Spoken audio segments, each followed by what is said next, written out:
Hey, welcome to Big Picture Monday. My name is Cali Black here with all the context you need to totally rock this week's Come Follow Me readings. This week we are studying 3rd Nephi chapters 17 through 19. I hope you had a fantastic general conference weekend and that you are ready to now dive into some beautiful teachings from Jesus. We're just going to get to be with Jesus more this week. Can't ask for anything better than that. And we're even still on the same day. We are still on the first day that Jesus has arrived there in the Americas, although we will transition to the second day by the end of our reading this week. But other than that, pretty straightforward context. We know that Jesus appeared to the people in Bountiful, and there was a temple there, and so that's where he first showed himself. And over the past couple weeks, we've been studying about how he declared his divinity. He invited everyone to feel the wounds in his hands and his side. He chose the 12 disciples, including Nephi. Nephi has been the record keeper, right? The high priest over the church. He is the son of Nephi, another man named Nephi, and that older Nephi was the one who preached with his brother Lehi, that guy. But this is Nephi. We often just call him Nephi, the disciple of Christ, because he gets chosen as a disciple of Christ. And then we learned that Jesus taught them basically a version of the Sermon on the Mount, as it's commonly referred to, a sermon there at the temple in Bountiful. And that's where we left off. And if last week was all about teaching and Jesus just teaching, this week is going to be all about action. We're going to just observe what Jesus does. And I think there are so many cool things to learn by just watching what he chooses to do, especially because it seems more like off the cuff that he's doing. And so I think it just really reveals his nature, and it's pretty cool. I'm really excited to dive into these stories this week. I absolutely love it. One thing you will notice this week is that we do get the names of the 12 disciples. Unfortunately, we don't learn a ton about their backstories. We know about Nephi, of course. He's the one we know the most about, although even then we don't know too much about his life. And we do know, though, that he raised his brother from the dead. Do you remember that? We talked about that a few weeks ago. It was while all the chaos was happening prior to the signs of Christ's crucifixion. But he raised his brother Timothy. We know that his brother's name is Timothy now. And Timothy is called to be a disciple of Christ as well. Pretty cool. And then we also learn another disciple's name is Jonas. And it says that Jonas is the grandson of Nephi the elder. So we're not sure if it's Nephi the disciple's son or if it's Timothy's son, but it's one of their sons. Jonas was also included in this. And then there is another set of brothers, Mathoni and Mathoni-ha. And we get the rest of the names as well. And side note, I don't want to get too far ahead of this, but we all are familiar with who we commonly refer to as the three Nephites, right? And we'll get to their story later, not this week, but both Mormon and Moroni, as they're writing about this, they tell us, the Lord told me not to say the names of the three Nephites. However, we do get the names of all 12 of the original disciples. So I just think that's kind of interesting. We have some options at least.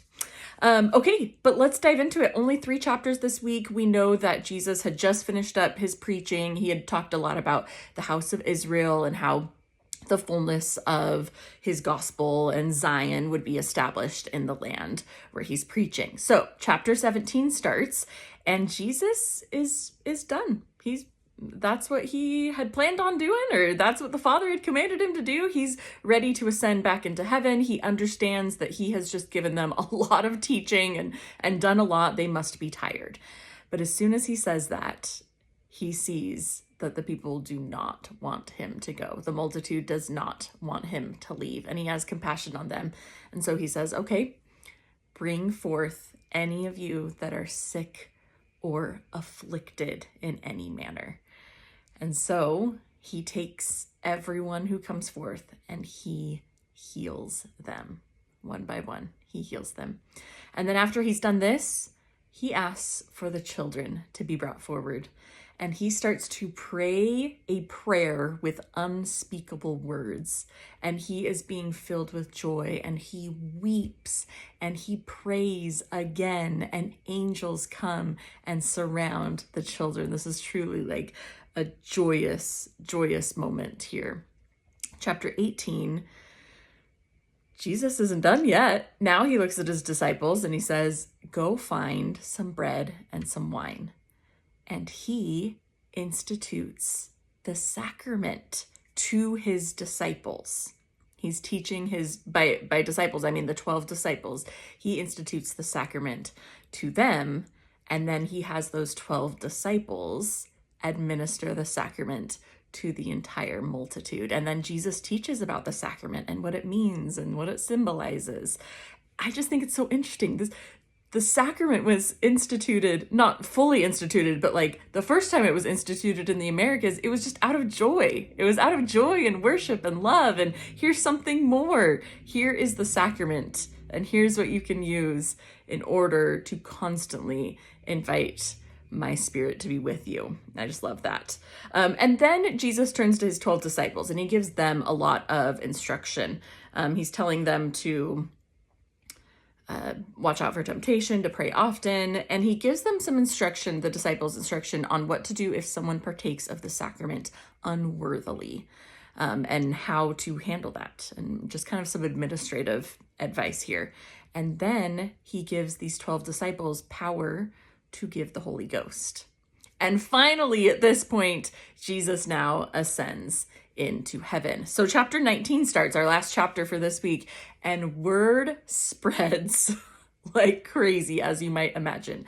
Everyone spreads the word as quickly as they can, and people are traveling through the night to come to where Jesus will be, and all these people are coming to Bountiful, and the next day begins, and this time it says they're by the waters in Bountiful, so it might have been near the temple. I don't know exactly where the temple was, but they might have been in a little bit different location, but I imagine that there are now tons more people than there were that first day, and Jesus isn't there at this point. And so what do the 12 disciples do?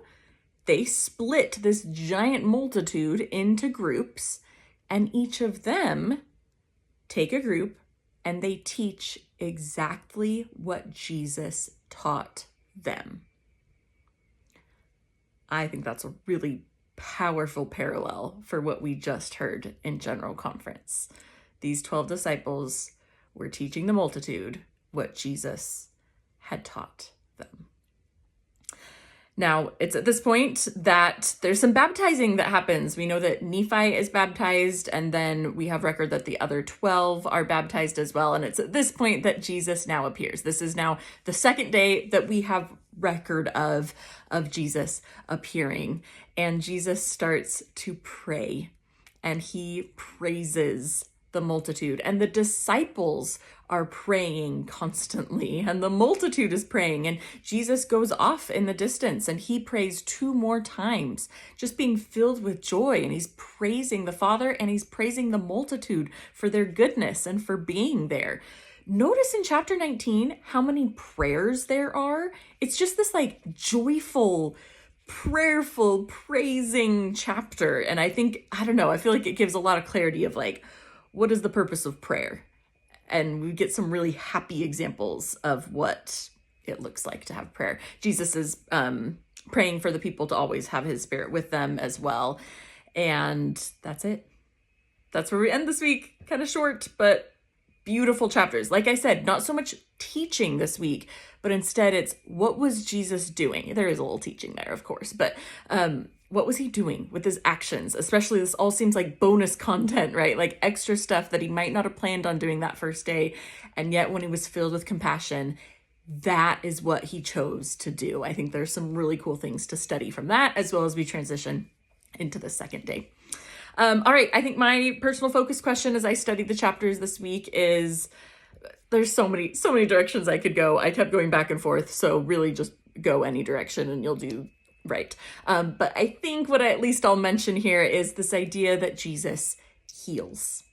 I think that is so profound. And we've all seen the videos of the reenactments of Jesus appearing and he heals people. And I think that's beautiful to be reminded of. But Jesus still heals. He still heals.